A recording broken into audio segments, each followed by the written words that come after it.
Welcome to episode 144 redo of This Week in Linux, your weekly source for Linux GNews. For those who don't know what it means, this is the second take of the show because stuff happened this week on the recording day for the stream. If you are not aware, we stream this show every week on Saturday at 1 p.m. Eastern or 1700 UTC. From the Destination Linux Network, I'm Michael Tennell. If you are new to the show, this is the podcast that will keep you up to date with what's going on in the Linux world, and I'll give you my take as a 20-year plus Linux user.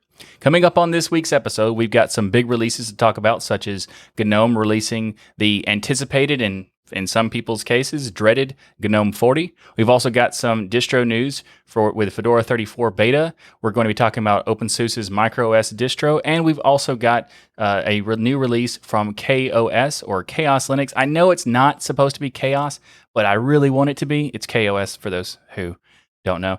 It's KaOS Linux. In hardware news, Pine64 has announced that pre-orders for the Pinebook Pro are coming soon. System76 has announced their new Pangolin laptop, which is a highly anticipated AMD-Powered Laptop. We've also got some stuff for the latest release of OpenRazer, which is a project to make Razer products work on Linux-based systems better. And then later in the show, we'll check out some news that might make Linux get a bit rusty. And we'll check out the latest release of the Man Pages project with 5.11. There's also some big news related to Richard Stallman being back on the FSF Board of Directors, so I guess we'll talk about that too. All that and so much more coming up on this week's episode of TWIL, your weekly source for Linux GNews.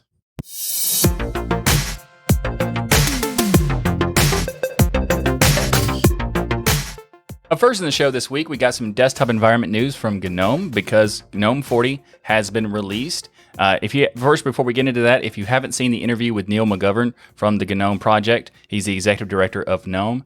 You can check out that podcast episode for Destination Linux, which is my other podcast, and be sure to check that out because we deep dive into GNOME 40 in that interview, so I'll have that linked in the show notes.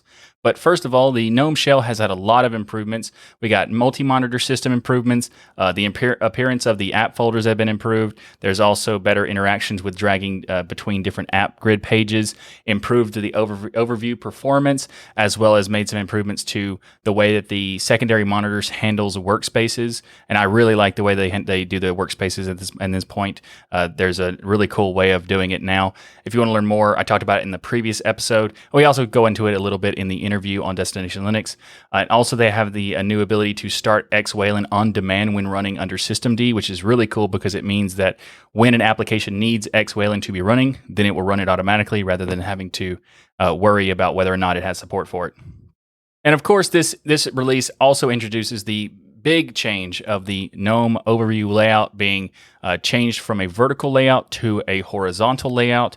And this is a giant change which has some people anticipating its release, and also other people who were kind of dreading the release. So GNOME 40's new overview is quite different, but in many ways it's actually improved. So one of the things that I saw is that people are worried about the workspace, the overview style of the applications not working, not showing the applications as large as they used to. And in some cases, it's actually larger than it was previously. In other cases, it's kind of comparable. So there might be a slight difference here and there, depending on how many applications you have running. But for the most part, it's either the same or a little bit better because the way that they have the Windows laying out on the workspace desktop style is that it kind of overhangs rather than having to be stuck inside of the workspace. So it gives it more room in some ways than in the previous style of the vertical layout, because the vertical layout was stuck between the width of the workspaces panel and the dash on the left. So it only had that much space to deal with. So it kind of, depending on how many apps, is an improvement in that case. So it's an interesting situation because I did some testing to see like what the comparison was. And in some cases it's bigger, in some cases it's like minuscule and you can't really tell the difference, like a few pixels here and there. But also they have changed the dash from the left to the bottom of the screen, which some people kind of don't like that. But I think it's actually a nice layout because it does do one thing that makes it makes the keyboard more important. So, for example, there's this hot corner when you move your mouse to the top left where the activities button is. When you click that, it means that your mouse has to go all the way up there to activate it, or click the activities, or then from there go back down all the way to the bottom right. So you got to go top left to top to bottom right, and that is a lot of mouse movement. So it does kind of make the super key more important when you open the overview. So that's an interesting complaint that I've seen people have, and that's a valid issue because it does create a lot of movement necessary for the mouse when you just use the mouse. So the super key will be very beneficial for those who don't know. The super key is also the logo key or the meta key, or if you want to call it the Windows key because it has that logo on there. So there's a lot of improvements to the workflow. There's also a little bit of issues for some, but I think overall the layout is much better, and I really like the navigation system now. The way they have the horizontal workspaces, in my opinion, is better because it makes it easier to transition, and it also offers the nice touchpad gesture features. So this latest release of GNOME 40 has touchpad gestures for navigating between workspaces with using 3 fingers on the touchpad, swiping left and right. And you can also swipe up and down to enter and exit the overview, which is a really nice touch. But the left and right navigation of the touch gestures is a really cool feature that I wish every DE had because it does make transitioning from workspaces really simple and really fast. And it actually gets me more interested in having. I don't have a touchpad because I use a desktop, but it kind of makes me want to get like an external touchpad just for this functionality because it does offer a lot of productivity improvements. So that's pretty cool. So there's a lot more stuff related to GNOME 40, and there's one more thing I want to talk about in the concept of GNOME 40, and that is the introduction of headless native backend or virtual monitors. And what this does is allow you to remote with a SSH connection into another computer, being able to load the GNOME 40 display without having to connect a monitor to that machine, which is really, really nice because previously you did have to connect a monitor, and now you can just remote into it and display it on your local computer, but it's actually running on the remote computer, which is very cool. So well done there to the GNOME team. And also, there's a really cool extension I want to talk about called Just Perfection. In case you weren't aware, this is an extension that basically takes multiple single-purpose extensions and merges them together. So it's basically allows you to disable certain items and also move things around. So for example, if you want to disable some items like the activities button or the app menu or the clock menu or that hot corner that I mentioned earlier, you can disable those with this extension. It also allows you to move the panel from the top to the bottom if you want to do that. And it has a really nice option that is able to activate searching inside of the search box without having to click it. So when you open the overview, there's a search box at the top, and you have to click that search box in order to start doing a search, typing into the search box. This extension makes it change so that it will automatically have that activated, so you just start typing. Now that's really cool. I do think that GNOME should consider adding that by default because it is a really cool feature. So, just a quick tip there. But why am I talking about an extension with this release? Well, it's quite useful for a lot of people, and the latest release works with GNOME 40. But during the interview with Neil McGovern on Destination Linux, we learned that the developer of Just Perfection contributed to the extension's effort for GNOME 40, which is something I wanted to highlight on the show because I think is very cool. So, if you'd like to check out the latest release of GNOME 40, there are a couple of ways you can do that. It is fully released, but not many distros have it supported for you to be able to test it out. There is GNOME OS, for example, that is made by the GNOME team. However, that is not built for everyday use. It's not a daily driver. It doesn't have support for being installed on hardware, for example. So for those who are curious about whether or not you should use GNOME OS, no, because it's built for testing purposes of doing developing extensions or just working on GNOME and that sort of stuff. So that's why it doesn't have hardware support. It's meant to be used in a virtual machine because the main purpose is just testing.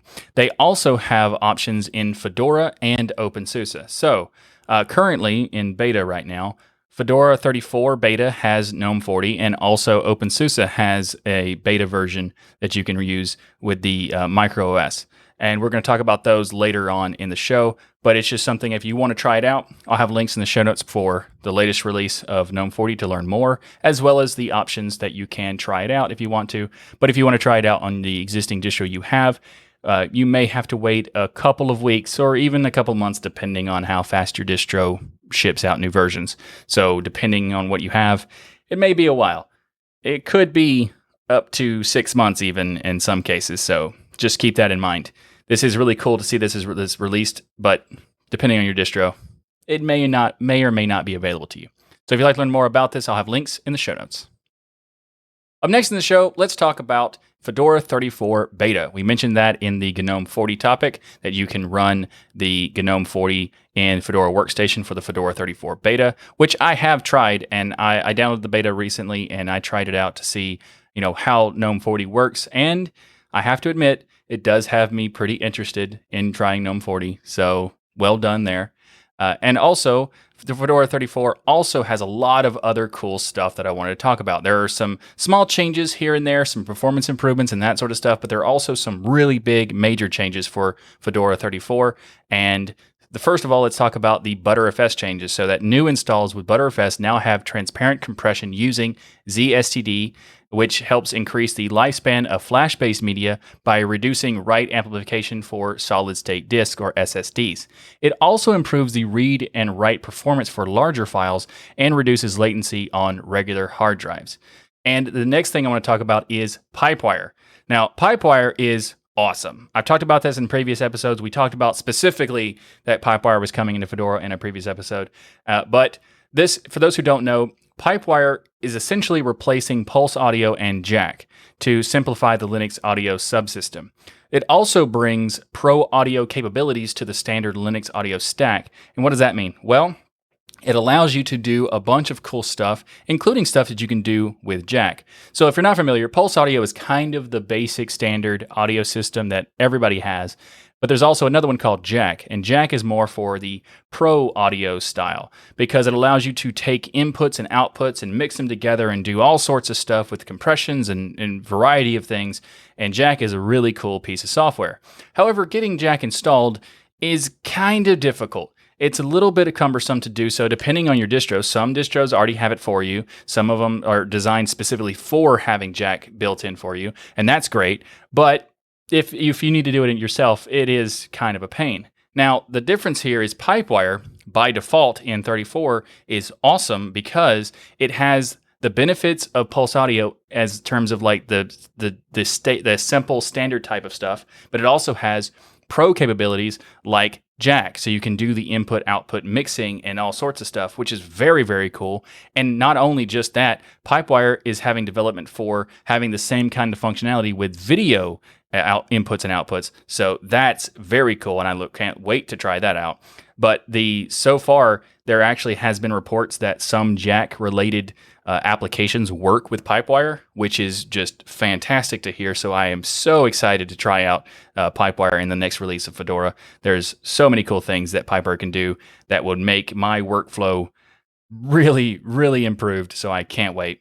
In addition to that, they also have set up new to improve the responsiveness of the system by controlling how processes are terminated. They have now using systemd-oomd. I'm not sure if you're supposed to say it that way, but there you go.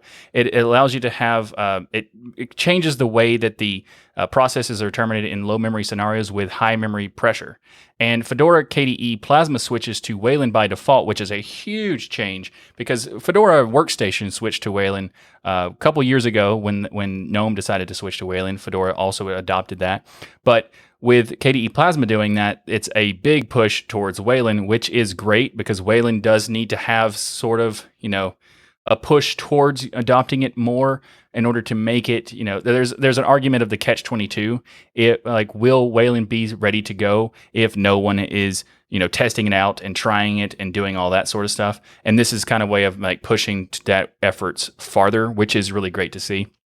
It also brings improvements to multi-monitor, multi-DPI scenarios, better support for high DPI screens, and better overall desktop responsiveness with a simplified graphics pipeline.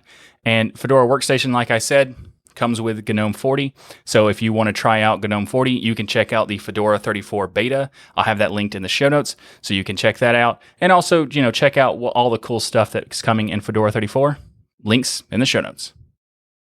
Next in the show, we got some more distro news, and this time it's from openSUSE. We're going to talk about openSUSE MicroOS, because during SUSE's Hack Week this week, openSUSE's MicroOS desktop got a lot of work done to make it into the beta quality. So you might be not familiar with MicroOS, so I'll give you a brief breakdown of what is openSUSE MicroOS. Well, MicroOS is an immutable system that can't be altered while running. What does this mean? Well, it's like a read-only file system and a read-only root and that sort of stuff. So when you're running the system, you're not going to be able to make changes, but that's one of the benefits of it, that you can do updates and then all you have to do is reboot and have a whole new system underneath you.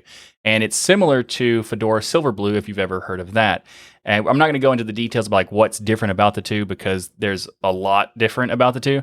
But this is a really cool thing because it allows you to have a system that you can rely on, that it will have the same functionality, guaranteed when you boot it, depending on, after you've made your top layer changes of applications sitting on top of it with containers and, flat packs and that sort of stuff. But what's really cool about it is that it also has automatic updates and automatic recovery if those updates ever go awry or something like that. But what makes this MicroOS very, very interesting is that it's an immutable desktop system, or it's not really necessarily a desktop because it's a mutable system and there's so many different architectures you could run it on for different purposes. It's really cool. But what makes it very, very interesting is that it is a mutable system that is based on Tumbleweed, which means it's a rolling release distro. So it's rolling release and immutable. That is a crazy combination that makes it super, super interesting. And the latest release, more of it, not really a release, but it's more of a beta changes in the Hack Week for openSUSE.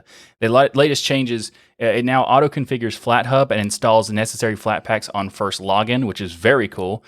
System software management has changed to using DNF with enhanced transactional update support through PackageKit to allow GNOME software to do system updates alongside regular Flatpak updates, which is a very cool thing because DNF is a great it's a great package manager. It's one of my favorites. It's very powerful. It can do all sorts of really cool stuff, including undoing the previous transactions, redoing transactions. That's got a cool history system that makes it possible to do that. It's very cool. It's a very impressive package manager. Having that in conjunction with PackageKit and through GNOME software to do the main system updates and the regular Flatpak app updates all at the same time is very, very awesome. And also the /home on ButterFS no longer has copy on write disabled, which is very cool because if you want to have the ability to use copy on write, which is a kind of a long conversation of what that exactly is, but it essentially makes a copy automatically when you write to the disk. That's the basic explanation of it. This is really good because it's a really good way of doing backups and that sort of stuff, which is one of the biggest benefits of ButterFS. One of the main reasons why ButterFS is fantastic is the copy on write functionality and a lot of other things. I'm actually planning on making a video about ButterFS in the future to kind of be of a breakdown of what exactly it is and why it's important and why it's a very good file system. There are some weird things in the community, in the ecosystem, saying that it's not something that they want to use, but it actually is really cool. And it's also heavily used in the network attached storage industry because NAS's, almost all of them use ButterFS. So there's a reason for that, right? So we'll get into that in the future video that I'm planning to do. But right now, just know that this update is very cool. And also, SE Linux is now used to provide stronger sandboxing and safety for containers and virtual machines running in MicroOS. So in addition to having container systems and also, basically it's immutable. So you want to have something to be able to run without having to modify the main system. And that's where the containers and the virtual machines come into play. So being able to use SE Linux on that is a big, big improvement. And this is expected to be releasing in the openSUSE Tumbleweed snapshot, releasing somewhat either today or very, very soon. So you might want to check that out. I'll have links in the show notes for MicroOS on openSUSE and also the Hack Week for the 20 project. The Hack Week 20 is what the that's the name of the Hack Week that they did. If you want to learn more about all that happened in the Hack Week, I'll have those linked as well. All of this linked in the show notes. This episode of This Week in Linux is brought to you by DigitalOcean and their app platform. DigitalOcean's app platform is a service where you can have build modern cloud-native apps. It gives you a simple, intuitive, and visually rich experience to build, deploy, manage, and scale applications. Support for many programming languages like Node.js, Python, Go, PHP, Ruby, and it also has support for static sites, Docker, and container images. With the app platform, you get high scalability and zero infrastructure management. What does that mean? Well, you simply point to your GitHub or GitLab repository and let the app platform do all the heavy lifting for you. It helps with the infrastructure like app runtimes and dependencies so that you can push code to production in just a few clicks. It also helps with the security of the apps to be able to create, manage, and renew your SSL certificates, and also protect you against DDoS attacks, which is the distributed denial of service attacks. And also, you can run this code with little to no customization because the app platform uses open cloud-native standards and automatically analyzes your code, creates containers, and then runs them on Kubernetes clusters. As a listener of This Week in Linux podcast and a member of the DLN community, you can get started for free. Well, actually better than free because DigitalOcean is giving you a $100 free credit by going to do.co/DLN. Again, go to do.co/DLN to get started with your $100 free credit, which allows you to do all sorts of stuff testing out DigitalOcean's app platform and a variety of other things. So go to do.co/DLN, and we want to thank DigitalOcean for sponsoring this episode of This Week in Linux. Up next in the show, we're going to switch gears and go into hardware news. First up in hardware news, we're going to talk about the Pinebook Pro because Pine64 has announced that they are opening pre-orders for the next batch of Pinebook Pros in early April. We don't actually have an exact date when they're going to do that, but it's going to be coming pretty soon in the next couple of weeks. So if you are interested in getting a Pinebook Pro and haven't got one already, the next batches of pre-orders will be opening very soon. I actually don't have a Pinebook Pro. I have a lot of Pine stuff, like I have the original Pinebook Pro. I had the original Pinebook. It wasn't a Pro then. I want the Pinebook Pro because I was a big fan of the original Pinebook because it allowed you to do so much cool stuff and it was very portable, and the Pinebook Pro looks so much better. So I do want to get one of those. I don't know why I haven't already, but there's that. If you're not familiar with the Pinebook Pro is, essentially it is an ARM-based laptop that has a lot of cool features, and the price is ridiculously reasonable. So first of all, let's talk about the specs. So we got the CPU, which is a 64-bit dual-core ARM 1.8 gigahertz Cortex-A72. They also have a quad-core ARM 1.4 gigahertz Cortex-A53. And the GPU is a quad-core Mali T860. And there's 4 gigs of RAM in this, which is the maximum RAM you can get for this particular type of CPU and motherboard. So it's 4 gig RAM of LPDDR4 dual channel RAM.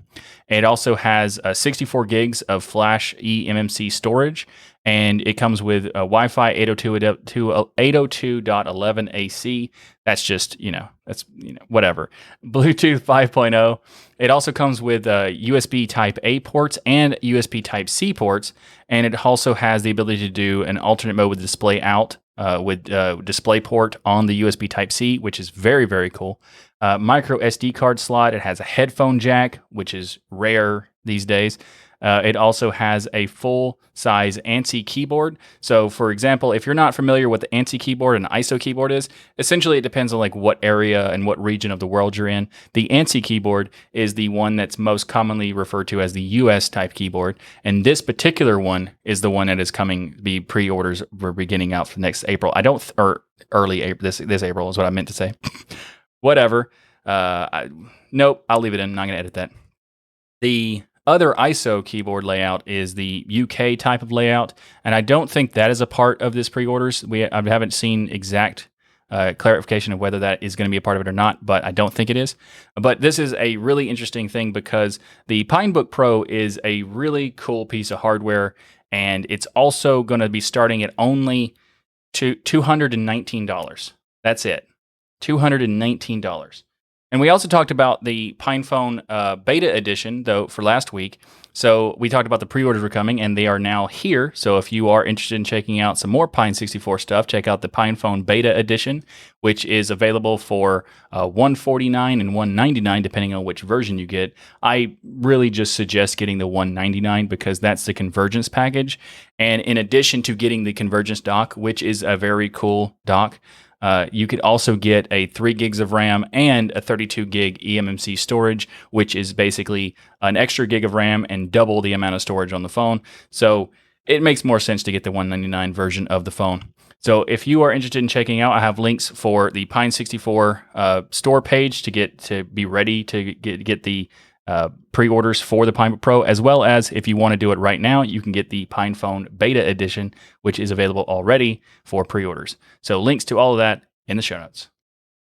If an ARM-powered laptop is not powerful enough for you, well then you might want to check out the new System76 Pangolin laptop, because this is the first System76 laptop that comes with both an AMD CPU and AMD graphics. That's right, it is an AMD-powered laptop, which is something that a lot of people have been wanting for quite a while. So there's a quote from the VP of Sales, Sam Mondlik. I'm not sure if I said that right, but hopefully I did. He says that our customers have long been asking for a lightweight, versatile laptop fully powered by AMD. We believe the Pangolin answers this demand with its sleek, lightweight design and easily upgradable components. So let's talk about the specs with this System76 Pangolin laptop. First of all, it has multiple options for operating systems. Of course, you get Pop! OS, both 2004 and 2010. You also get option for Ubuntu 2004 if you want to use that. And it has 2 different options for the processor. You can get the AMD Ryzen 5 4500U, which is a 2.3 up to 4 gigahertz boost clock. It also has 6 cores with 6 threads. Or you can get the AMD Ryzen 7 4700U, which is a 2.0 up to a 4.1 gigahertz boost clock, and it has 8 cores and 8 threads. So you can get a very powerful AMD laptop, which also gives you AMD Radeon graphics in a 15.6-inch 1920 by 1080 Full HD matte finish display. It also has support for up to 64 gigabytes of DDR4 RAM, and the storage can be maxed up to 8 terabytes in total, with one of those being a M.2 SSD. So it also has a bunch of different options in terms of peripheral stuff. So it has a micro SD card reader. It has 2 USB 2.0 Type A's, 1 USB 3.2 Type C, and also a 3.2 Type A USB port. It also has, multi-touch clickpad, multicolor backlit USB QWERTY keyboard. Backlit keyboards are something that originally, before I experienced them, I always kind of thought, like, do I really need a backlit keyboard? Is it that important to have one of those? And turns out, yes, it is. It makes it a lot easier to use a keyboard when it is backlit like that, especially with the keys being backlit. That's a really cool aspect to backlit keyboards. It also has networking, gigabit Ethernet, Intel dual band Wi-Fi 6 and Bluetooth 5.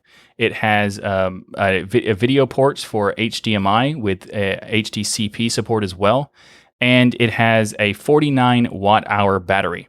And it comes in, they talked about it being lightweight. It comes in at 3.65 pounds, or if you're in the European, like metric style, 1.65 kilograms. Now, what's really cool about it is, one, of course, it's an AMD laptop, and for me, I've been wanting an AMD laptop from System76 for a long time, because I'm a big AMD fan at this point, because having the ability to run a system without having to deal with drivers is just awesome. You just install the system and then you're ready to go. That is such a fantastic experience, and that's what AMD offers with the CPU support and the graphics support, because of their open source approach to the drivers, which is just fantastic. But in addition to that, they also are making this pretty much the cheapest laptop in terms of cost. Not cheap as in cheapness, but it's the most cost-efficient price on their laptop line, which means you can get it starting at $849. Of course, that does depend on how you configure it. If you want to upgrade it, it will cost more, of course, because that's how upgrades work.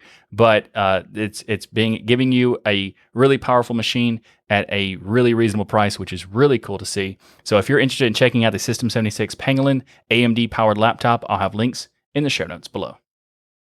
Up next in the show, we're going to do some more hardware news, and this time we're going to talk about some Razer products, but more specifically, a project to make Razer products work with Linux, and that is OpenRazer. So OpenRazer 3.0 has been released. If you're not familiar, it's essentially a driver/daemon project that makes it possible to have these Razer products work inside of Linux, which is really cool. So thank you very much for OpenRazer for making that project for people who have Razer products, and also makes it more likely that people would get Razer products to use on Linux because of this, which is very cool.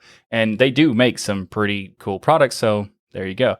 It comes with some big improvements with the latest release of the 3.0. One of the biggest ones is the persistent storage of effects in the daemon.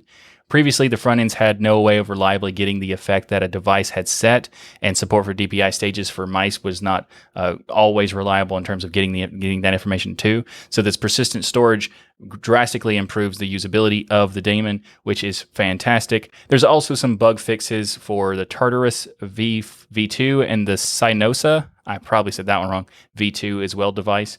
And they've added 15 new devices. I'm not going to list all of them, but they added support for the Razer Death Adder V2 Pro, the Razer Blade Stealth 2020 edition, the Ornata Chroma V2, the Firefly V2, the Book 13 2020, Basilisk V2, and the Basilisk Ultimate, and a bunch of other ones like the Razer Huntsman Mini and many more. So if you want to check it out, if you have a Razer product, then OpenRazer is going to be definitely very important to you. However, just to be clear about this, as a quick note, the OpenRazer project does not provide anything other than the driver and the daemon, so it doesn't give you a GUI in order to interact with it, so you might want a GUI to interact with it. There are a few of those that work with OpenRazer, like Polychromatic, Razer Genie, and some others. I'll have links to OpenRazer as well as all of the GUI options in the show notes if you want to check it out, because if you do have a Razer, or if you're looking or interested in checking out getting Razer products for Linux, then you will definitely want to check out these links in the show notes.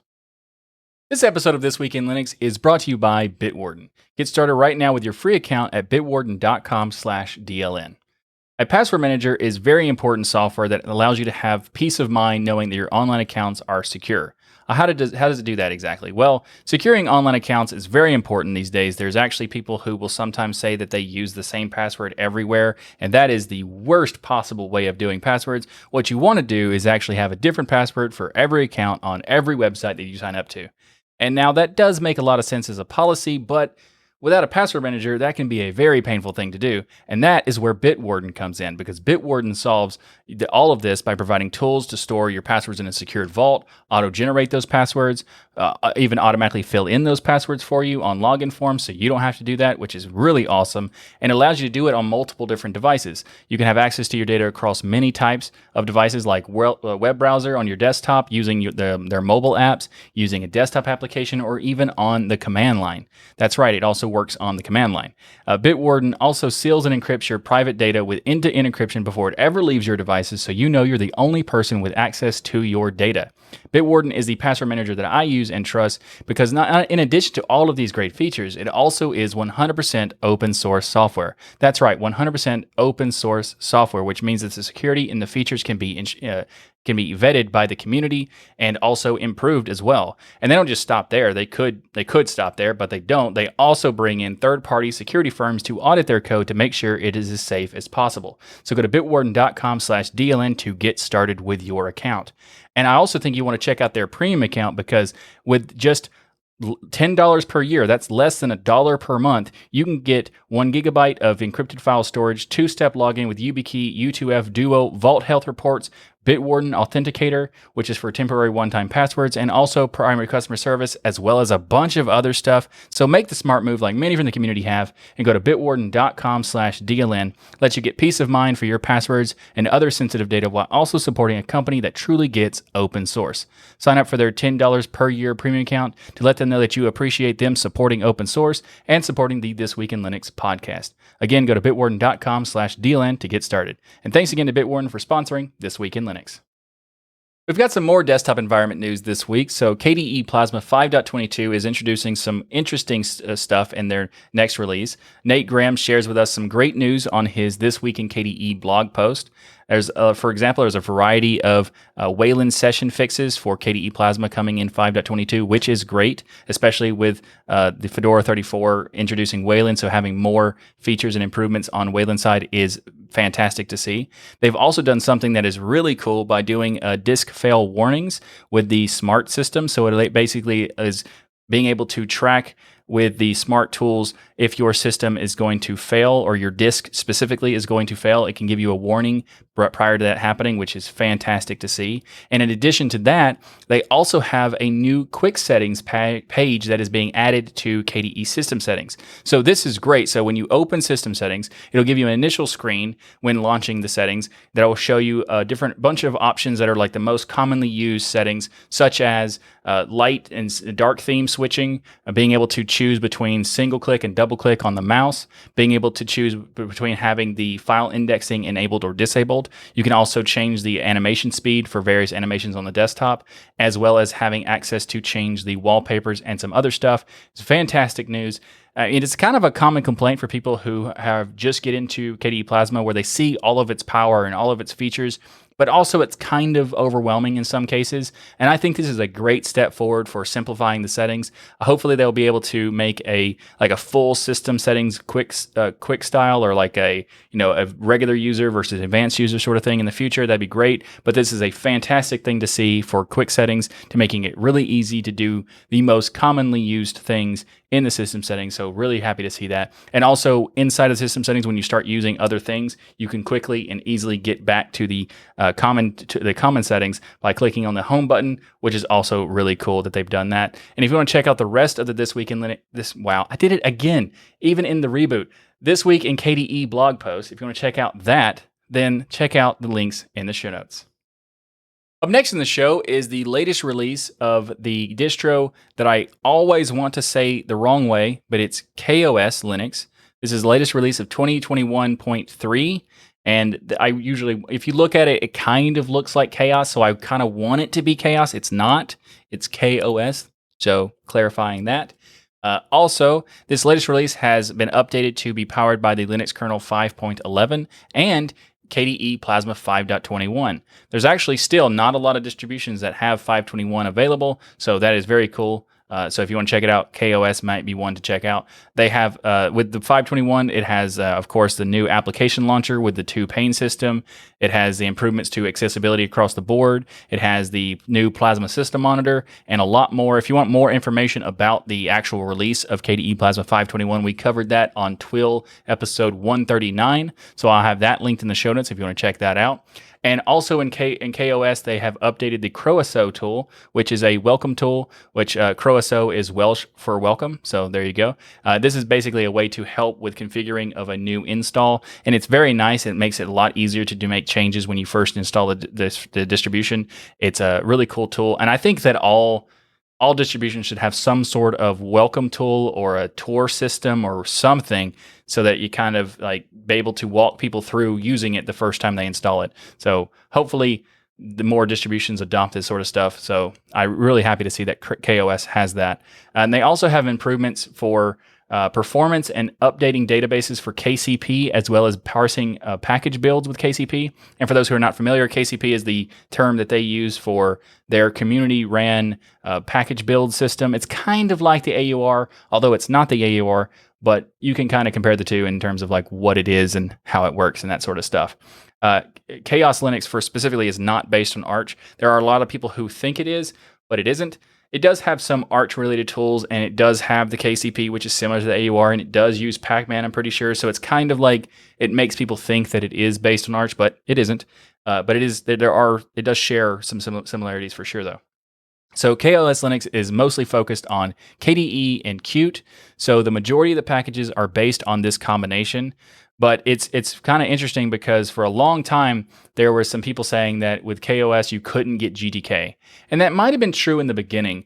But they have changed that, so it's contrary to those statements. They now have the GTK applications sometimes that are available. Like the number is limited, but they do have GTK applications. Essentially, they say that if they feel the GTK app is better than its counterpart, then they will provide that app, such as like Inkscape or Ardor and that sort of stuff. So if you do want to check out KaOS and you heard that it doesn't have GTK whatsoever, that's not accurate. It won't have everything related to GTK, but it does have some. So the most popular stuff it will have for sure. So if you want to check out KaOS and Linux and that was kind of holding you back, now you know it shouldn't really be a holding back. Now, there is something else that's interesting about KaOS, and that is the unique style of the workflow, because it has a right side main panel. And I'm very curious for anybody who's a part of the KaOS project, if you could leave a comment below, or maybe you want to come on the show and talk about it in the future about like why you have this workflow, because I think it's an interesting, unique style. It's not my preference, and but I'm curious what exactly makes this the default layout you have work best for you guys. So I'm just curious if you want to let us know in the comments, or maybe come on the show in the future, or maybe have an interview on Destination Linux. All of those are possibilities, because I'm very curious about like why it's structured that way. If you want to learn more about the latest release of KaOS Linux and also the KaOS Linux in general, I'll have links in the show notes below. Up next in the show, you might remember when I said in the intro that Linux might get a bit rusty. That's a pun related to the Rust language, and that's what we're going to talk about right now. So for those who are not familiar, Linux is written in the C language, but the Rust language has been slowly gathering support for use as a system language for Linux. For example, at the 2020 Linux Plumbers Conference, developers gave serious thought to using Rust language for new Linux inline code.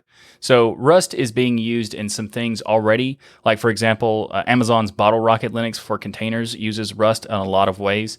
And also there have been a lot of people talking about how Rust could provide a lot of potential. We'll talk about that in a minute. But Sylvestre Ledru, I totally ruined that, sorry. It's a Mozilla director and Debian Linux developer, basically has ported a Rust version of the core utils to Linux using LLVM compiler infrastructure and its CLang or Clang C language front end. So this is really interesting because there's already work being done on Rust for the kernel and the core utils and that sort of stuff. It's not production ready yet, so it's more of like a example of like what could be done. And there are some really interesting things that related to what is the community and the kernel community talking about whether or not Rust could be a part of Linux in the future. So Linus Torvalds says that he is in no way pushing for Rust, but he says that he's open to considering the promised advantages and avoiding some safety pitfalls. But he says that he also knows that sometimes promises don't pan out. And we'll talk about what exactly he means related to the promises and related to the security pitfalls and that sort of safety pitfalls and that sort of stuff in a second. But Greg Hartman, or Greg KH, also says that it will all come down to how well the interaction between the kernel core structures and the lifetime rules that are written in C can be mapped into Rust structures and lifetime rules for drivers in Rust to be able to use them properly. He says that that's going to take a lot of careful work by the developers wanting to hook this all up, and he does say he wishes them the best. So this is really interesting, but why does it matter? Well, Rust has become popular because it reportedly lends itself more easily to writing secure software. So Samartha Chandrasekhar, I probably said that wrong, but I did my best, is a AWS product manager, said that it helps ensure thread safety and prevent memory-related errors, such as buffer overflows that can lead to security vulnerabilities. Also, Alex Gaynor and Jeffrey Thomas at the 2019 Linux Security Summit said that about 2/3 of the Linux kernel vulnerabilities came from memory safety issues. And in theory, Rust can completely avoid these by using Rust's inherently safer API programming interfaces, or application programming interfaces, aka APIs. So also Linux developer Nelson Elhedge, also said that wrong probably, sorry, in his series, his summary of the plumber's meeting on Rust and Linux, added that Linux Rust proponents aren't really proposing for a complete rewrite of the Linux kernel into Rust. They're just focused on making it possible that moving forward, that new code might be written in Rust, and there needs to be some stuff to be, making all of the plumbing work together to make this happen. And it's really interesting. We have to wait and see what happens if Rust becomes an important factor in terms of Linux, but it makes it somewhat easier for people to get started to making code if Rust is a part of it, because C is a language that has been around for a very long time, and it's probably one of the most complicated languages. That's why there's been multiple iterations of like derivatives like C++ and C# and those sorts of things to kind of make it easier to write code rather than how C works. And Rust is kind of like trying to do the similar thing, but still stay really super low level in terms of like how it interacts with the kernel and how it interacts with hardware and that sort of stuff. So it's really interesting to see what would happen if that whether or not Rust becomes part of the Linux kernel in the future. And if it does, well, I'll let you know in a follow-up episode, because I will be paying attention to this because this is really interesting to me. But if you'd like to learn more about this now, you'll find links in the show notes below. Next in the show, let's talk about man pages. This is the latest release of man pages 5.11. So for those who are not familiar, man pages are a very critical part of learning how a particular program or command line tool works inside of Linux. So for example, if you ever run man space whatever, that you're running a man page you're running this project to see what's in that man page's listing. So this is a very critical piece of, learning how the documentation for particular, tools inside of Linux. Like, for example, you could do man space bash and learn about how bash works, or any particular tool, although the bash man page is gigantic. So maybe not that the best way to do it, but there's things you can do with that. And anytime you want to run man space whatever, you get the basically man page for it. For those who don't know, man page means manual page. So it's the manual for the particular tool. And this latest release of man pages 5.11 has done a huge amount of changes. I don't know if it's the biggest ever, but it's one of the largest man page releases in a long time. So it has like 50,000 different. So there's a system called diff, like the difference between one version and another version. If you compare those, it's basically like 50,000 line changes. So it's huge. And it also means that there's 950 pages that have been changed. So in some way or another.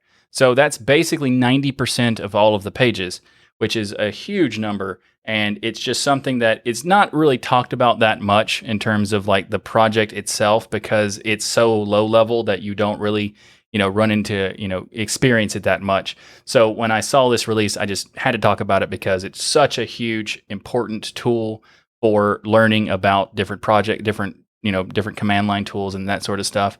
And also having such a huge update, I had to include it on the show. So there you go. Man Pages 5.11 has been released. And if you want to find out more about this, I'll have a link to the blog post related to it in the show notes below. Up next in the show, Microsoft announced that Edge now will support sync features on Linux.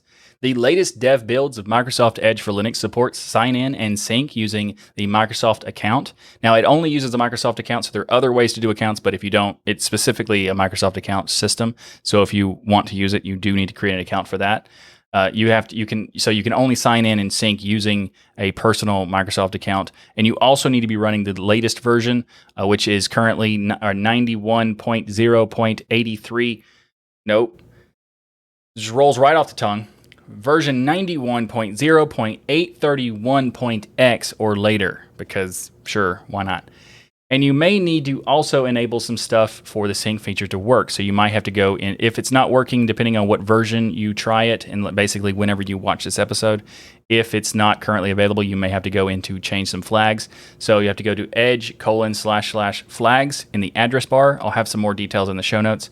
And this enables you to go to enable the MSA sign-in experiment. Once you enable that, restart the browser, and then you'll have access to use the sync features. If you don't do this flag system right now, it will just tell you that it's not supported. But once you enable the flag system, and then it'll let you sign in and everything like that. And you may be wondering why I'm covering this on the show. Well, VS Code is very popular, and that's a Microsoft tool. and I've heard people advocate for Edge on Linux. And I kind of wanted to use this as an opportunity to ask why. If you're an Edge user on Linux, please leave a comment to this episode to let me know why you prefer Edge. You can leave it in the comments below or on the DLN forum or wherever you want. I'm just curious, why do you prefer to use Edge on Linux versus the other browsers? So if you don't mind, let me know. I'm very curious. And for everyone else, if you want to learn more about this, links in the show notes.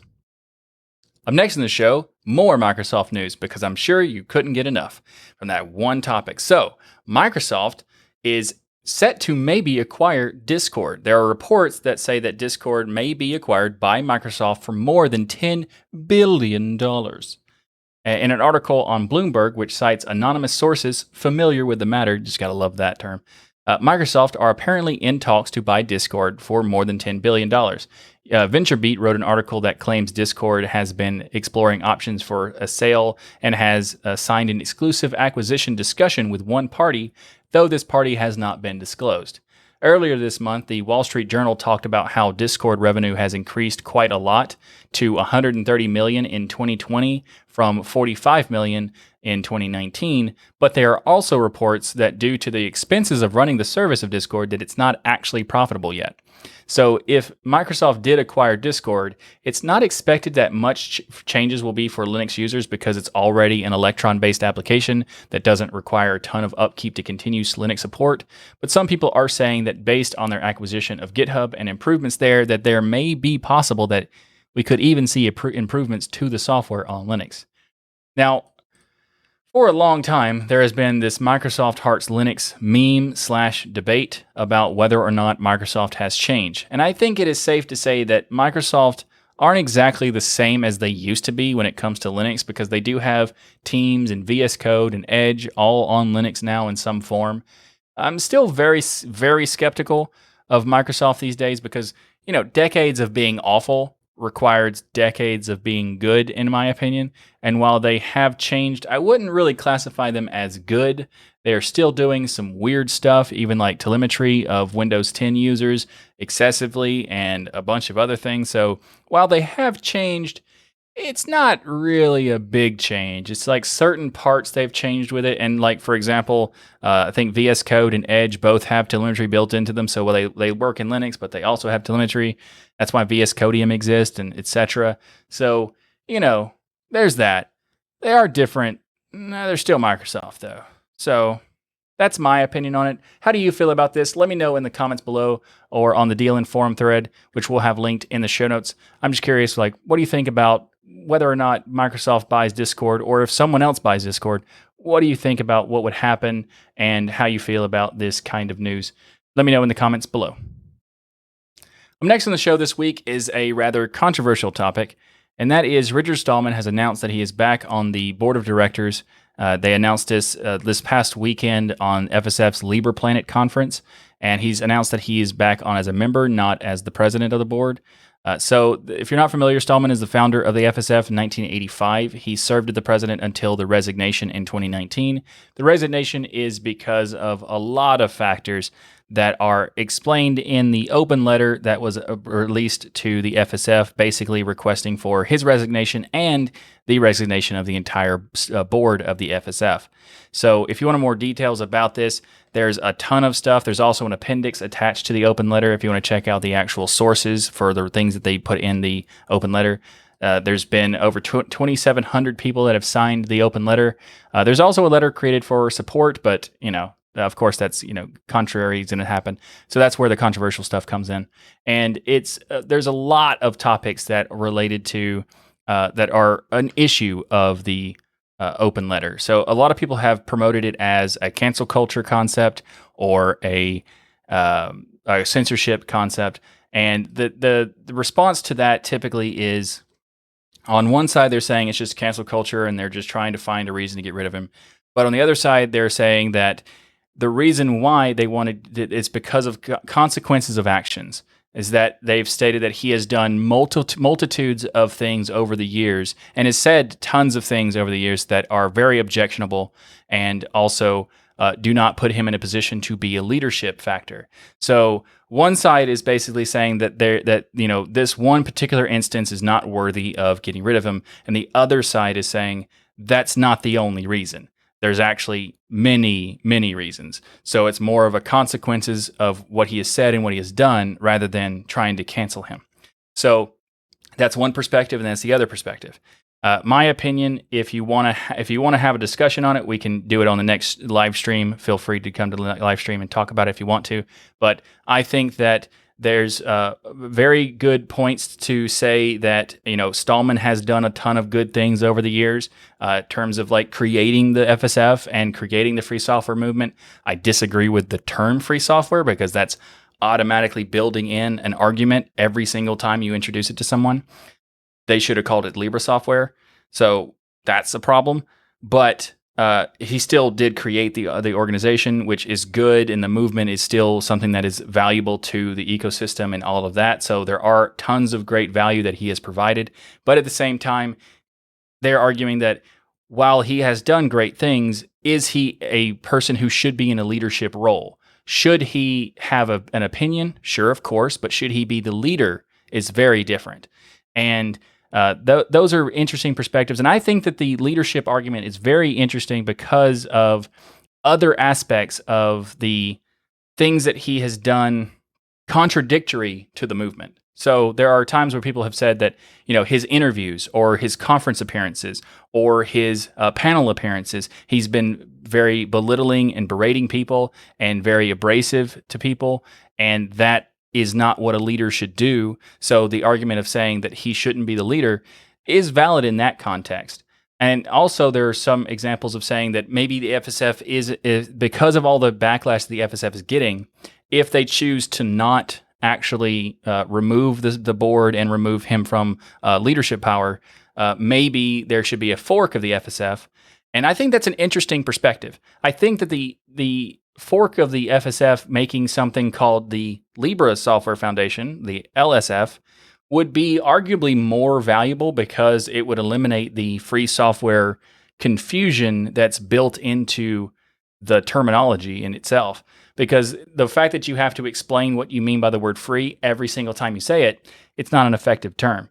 So the concept of forking it to do a different organization, maybe like the FSFE, which is the European version, could rename themselves to the LSF. Maybe that would work. I don't know. Maybe another organization could come up with it. It's just an interesting perspective. And I think that there are many things that could come of this, and we'll keep you updated about what happens, because I do think that this is a topic that's worthy of covering. However, I don't really want to talk about the individual details because they're not pleasant to talk about. So while one side is pushing towards the cancel culture thing, I think the argument against that has a lot of merit and validity in terms of like the leadership aspects. Is he that effective? But is his effectiveness counteracted by his detrimental aspects and his detrimental actions? I don't know. You can decide for yourself. But I think that this is a topic that we will probably discuss in the future multiple times, depending on what happens here. So if you want to learn more, I'll have many, many links in the show notes below. Thanks for watching this episode of This Week in Linux. If you like what I do here on this show, please like that smash button and be sure to subscribe. If you'd like to support the show and the channel, we have multiple ways to contribute via PayPal, sponsors, Patreon, and others. You learn more by going to tuxdigital.com/contribute. And if you become a patron, you can join me during the live stream in the recording stadium. Why is it a stadium? I don't know, but it is. So there you go. To discuss stuff between topics and just to hang out every week after the show, because we have a patron-only post show that happens after every episode. So join us then by going to tuxdigital.com/contribute to learn more. You can also order the Linux is Everywhere t-shirt by going to dlnstore.com. This is the shirt I'm wearing, the Linux is Everywhere t-shirt, and there's also a bunch of other stuff. There's even a new shirt that I designed for the Hardware Addicts podcast, a part of DLN, that is at the DLN store, so check that out if you haven't. It's It's a fantastic shirt. I am a little bit biased because I did design it, but I think you'll like it. And if you also like some more podcasting goodness from me, then check out the latest episode of Destination Linux and Hardware Addicts, as I'm a co-host of those shows on the Destination Linux network. Just a reminder, this show is live every Saturday at 1 p.m. Eastern or 1700 UTC, so join us in the live chat room to discuss all the latest Linux GNews each week by going to dlnlive.com. Thanks again for watching. I'm Michael Tennell with DLN, and as always, keep using, learning, and enjoying Linux, and I'll see you next week for another episode of your weekly source for Linux GNews.